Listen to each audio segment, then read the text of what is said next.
Businessman हो सकता हूं, मगर इतनी पूंजी रखने के बावजूद नाइब रसूल मैं नहीं हो सकता। नाइब रसूल तो तू ही है जो मुस्तफ़ा का नाइब बनकर सीने में कुरान हदीस का इल्म जिसके पास है वह मुस्तफ़ा का नाइब है।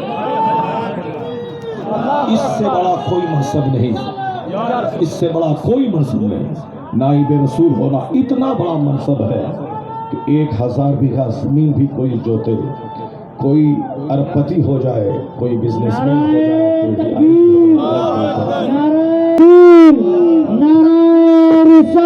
जमींदार होना आसान है, नाइब पैगंबर होना बड़ा मुश्किल है। और नाइब पैगंबर जो हो जाए उससे बड़ा कोई मनसब नहीं है दुनिया। मगर दुनियादारों की निगाहों में, दुनियादार की निगाहों में दुनियावी ओहदेदारों की बड़ी अच्छी पोजीशन होती है, यानी जो लोग जिस तरह के होते हैं उसी तरह की पसंद उसकी होती है। तो उन लोगों की पसंद का ख्याल करते हुए भी आज की महफिल में बहुत सारे अफसरान, बहुत सारे स्कूल कॉलेज के मुलाजमीन और बहुत सारे तालीम याफ्ता अफराद यहाँ मौजूद हैं।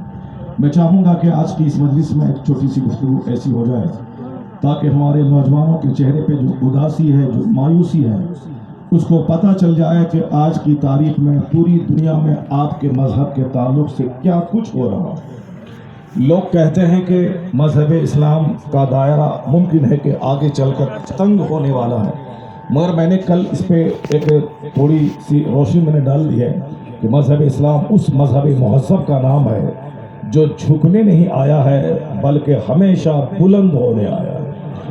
मजहब इस्लाम दुनिया के 200 से ज़ायद ममालिक में इसकी नुमाइंदगी मौजूद है।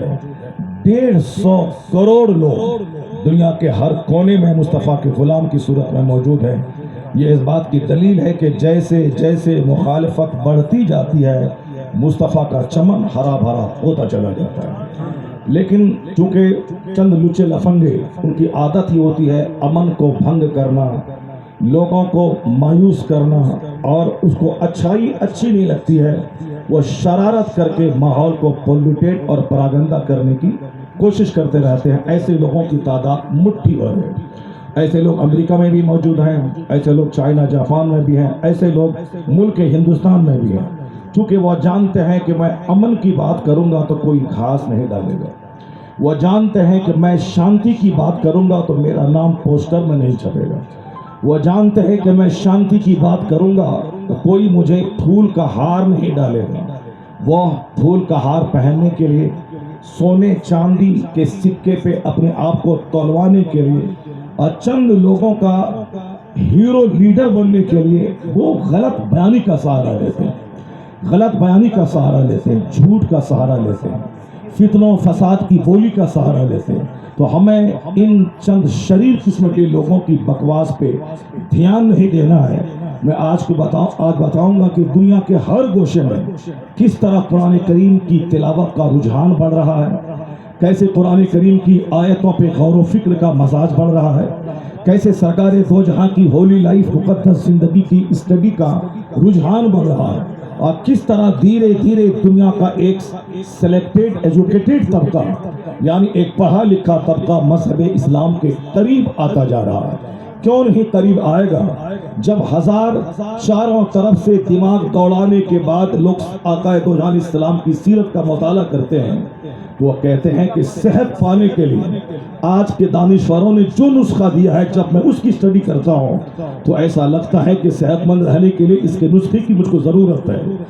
इन्होंने मुझको सेहतमंद रहने का शानदार पैगाम दिया है, इसलिए ये मेरा लीडर है, ये मेरा रहनुमा है। चुनांचे हॉलैंड का एक पादरी वो कहता है कि अगर आपको सेहतमंद रहना है तो हमेशा खाते पीते मत रहिए, बल्कि अपने पेट को, अपने किडनी को, अपने आंत को, अपने लीवर को, अपने मैदे को आप खाली रखिए, उसको सुकून दीजिए ताकि आप सेहतमंद रहें। यानी observe fast you will be healthy. इसी मिसाल से आप पता लगाएं कि दानिश्वरों की निगाहें इस्लाम की तरफ किस तरह मुर्तकिज़ हो रही हैं और किस तरह धीरे धीरे उनके सीने में इस्लाम दाखिल हो रहा है। चूँकि वह पढ़े लिखे लोग हैं, वो अंधभक्त नहीं है, उसे दलील चाहिए इस्लाम कबूल करने के लिए, इस्लाम की सच्चाई के लिए उसे दलील चाहिए। इस्लाम क्यों हक मजहब है उसको वाज़ेह तौर पर कोई दलील से समझा दे ताकि उसे कबूल कर ले। यह दलील की दुनिया है, यह इन्वेस्टिगेशन की दुनिया है।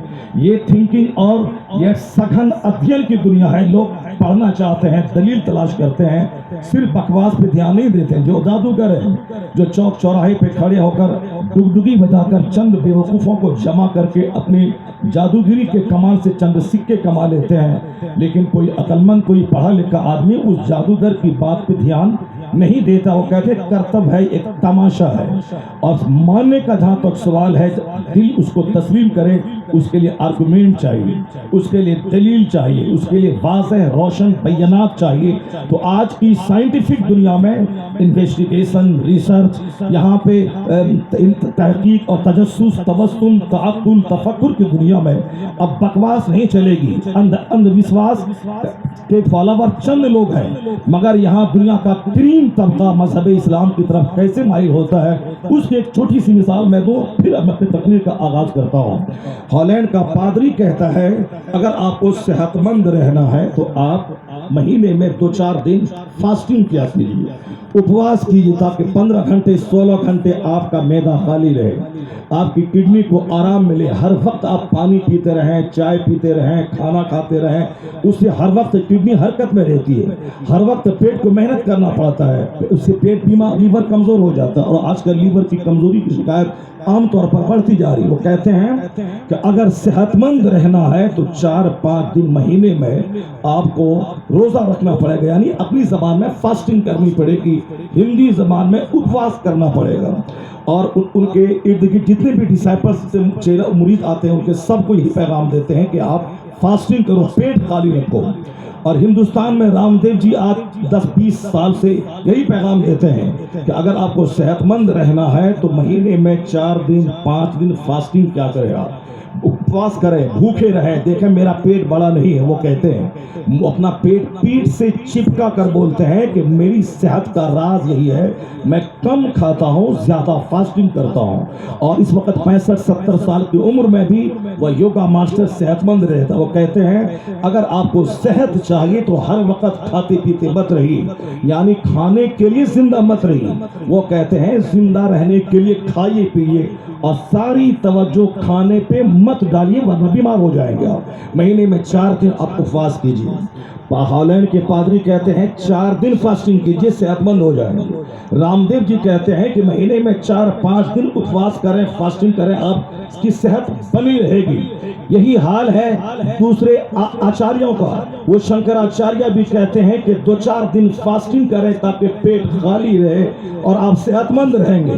ان لوگوں نے آج کہا صحت مند رہنے کا نسخہ ہے کہ آپ بھوکے رہیں, اپواس کریں, صحت مند ہو جائیں گے.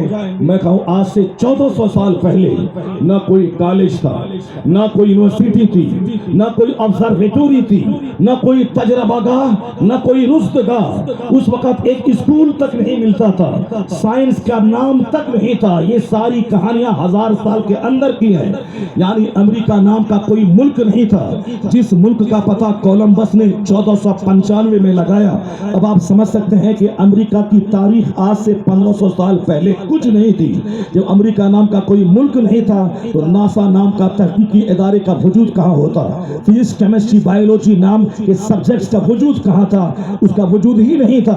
وہ تو واسکو ڈی گاما نے انڈیا کا پتہ لگایا, کولمبس نے امریکہ کا پتہ لگایا. دھیرے دھیرے ابھی 400 سال کے اندر سائنس نے ترقی کی, اور اس ترقی کے بعد دھیرے دھیرے یہ سارے سامان ہمارے سامنے آنے لگے. ہوائی جہاز, helicopter, train, plane, 4 wheeler, 3 wheeler, 2 wheeler, یہ ساری 1000 سال کے اندر کی ساری محنتیں, ساری کوششیں ہیں. اور 1400 سال پہلے کہاں یوگا, کہاں ایلوپیتھک میڈیسن, کہاں صاحب ہومیوپیتھک میڈیسن, اور کہاں اس طرح کی سائنسی ڈیولپمنٹ. مگر حضور نے جہاں کہا تھا کہ روزہ رکھو, جنت الفردوس میں ایک دروازہ باب ریان ہے, اس سے تیرا داخلہ ہوگا. روزہ رکھو, تیرے منہ کی بدبو اللہ کے نزدیک کستوری سے زیادہ خوشبودار ہے.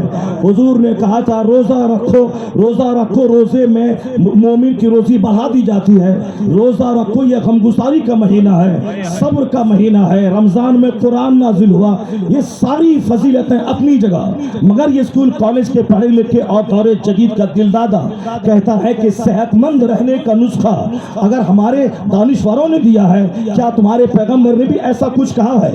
जन्नत में दाखिला होगा वह उस दुनिया की बात है, अल्लाह का दीदार होगा जन्नत में वह उस दुनिया की बात है। इस दुनिया के ताल्लुक से बताओ तो मैं कहता हूँ सरकार दो जहां की वो हदीस सूरत से भी ज्यादा रोशन मेरे सामने है। आज के दानिश्वरों ने